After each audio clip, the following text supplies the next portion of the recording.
All right, so I'm gonna be talking about analyzing the Star Wars Rogue One trailers without sound because uh, I get in trouble. So you get to hear my insight on the trailers. All right. So here we go. It's really beautiful. The skies, the cloud, the I want to say this is astral belt. Astral belt. That's what it is. It's not a rainbow. Astral belt. Kind of like Saturn and Jupiter's. When I was younger, I thought that the ring around Jupiter and Saturn were, I think it was Jupiter or Saturn, one of the two. I thought they were like blade, you know, that protect the planet. As I got older, I found out it was just a, a belt of rock that it at the distance it looked like they're really thin, but as you get closer, they're just uh, multiples of rocks. So that's just my thought when I was younger. Beautiful beaches, and they look realistic. I would say. I don't know. I can't. I don't know if that's CGI or realistic. So it does kind of look real. So nice shot. A lot of I noticed in this trailer is that a lot of it's very well composed. Because you have uh, foreground, midground, and then background, and then you have colors. You have the different shade of white and gray. It's a really dark. You know, this scene is really dark and really somber. And I like this shot. Where all these I guess trooper. I don't know what they're called specifically. These black troopers, black suit troopers. Um, this remind me a lot of Vietnam uh, War. When they're out in the jungle and they're walking, they're spread out and they're walking and with the hand kind of down like this gentleman right here and just making sure nobody they don't get ambushed. That just kind of remind me of Vietnam. Kind of got that feel to it. And here you go. And apparently this is the shot that with our this gentleman here is looking down because you can tell it's a guy in a white suit. So this is, you know, a shot where he's looking at them and then they're walking toward him obviously with this guy in the white. And then I was looking at he is the architecture as we can tell.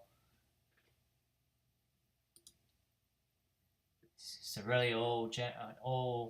I don't know what his rank is, but he's obviously an old, and he's wearing a white suit. To me, that's kind of unique because you have your black armored trooper. They're all in black, and then you have this commander in white, which is a good and bad thing. If you're out in the field, they can just easily pick you off. But that's just me. It's kind of like when you're a medic, don't put a medic badge on your uniform because they can pick you off. That's just me. But it adds to the whole color scheme and feel of the movie. So she's in hiding. She's having a dream here. I love dream sequence because they really help feel the explanation and also show the emotion of the characters. And it's apparently would to be an alien and a white stormtrooper, and it looks like she's in jail at the moment because at the bar. That's really iconic. Any jail you go, there's a bar of some sort. It's taking a nap. Lucasfilm, he's a millionaire or a billionaire. And there's a robot and two TIE fighter. And there you go, the Star Destroyer. It's really beautiful. I actually like it because we have never seen a star. I guess we have seen uh, battleship in in I guess an atmosphere. Um, Not as close as this. You have seen it a little bit in like the episode 1 and 2, where you have these battleship, but they're not like as big as the Stars Destroyers. So not Star Destroyer, Starship. Big Star Battle Destroyers. Explosion. He goes in. They free her. I like this shot. This shot remind me of almost Obi-Wan Kenobi, one of those old Jedi masters, and you can tell because it's obviously it's been. I want to say it was once stood upright, and it was fallen, and this would be the lightsaber, and yeah, it just got the mustache of Obi-Wan Kenobi. Just on, and I just love this this set, I would say, because everything looked practical. Um, Everything looked realistic.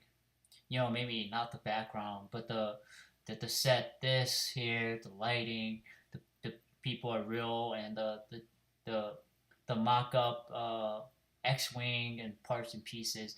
It looked like they actually made it uh, realistic, like the earlier Star Wars. How they use uh, puppeteers, they use real stuff to make real things, even though they may be fake, but they look real.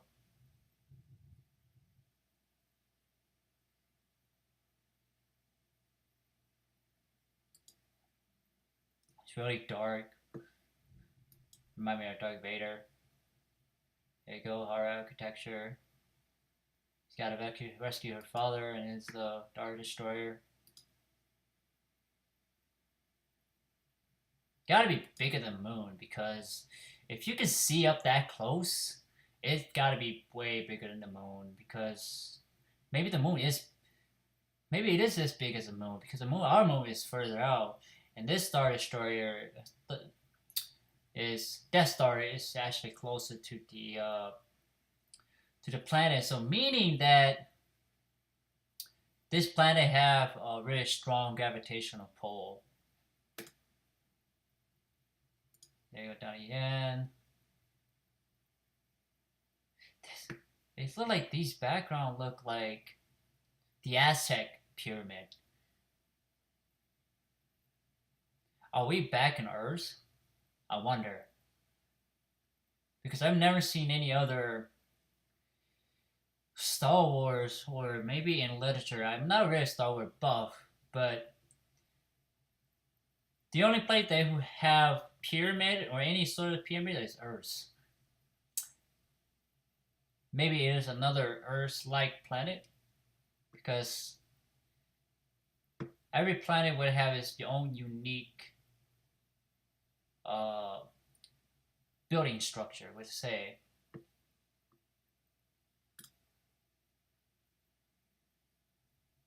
Say under the Rogue One, that's the call sign. Go light speed. This is what the province is, the power. And a 3 TIE fighter. And I think this head is goofy.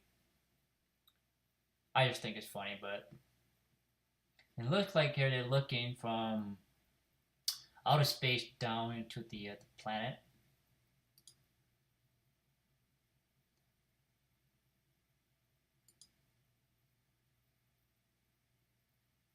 See, my only thing is that if the Empire could build a Death Star, why don't the Rebellion build their own Death Star?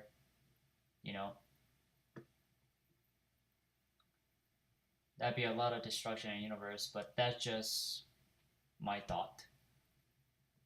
And then like I said earlier, I love the set pieces here. It looks like a real place, and a real, where as an actor you would go in, you see like, okay, I can feel this, I can understand what's going on.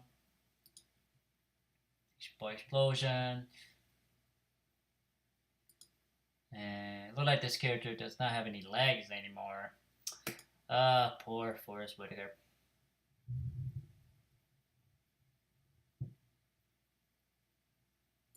I like this shot. It's a really. It seems like it's a very tropical planet. And like I said this again earlier, this remind me of Vietnam. You know how it's hot, humid.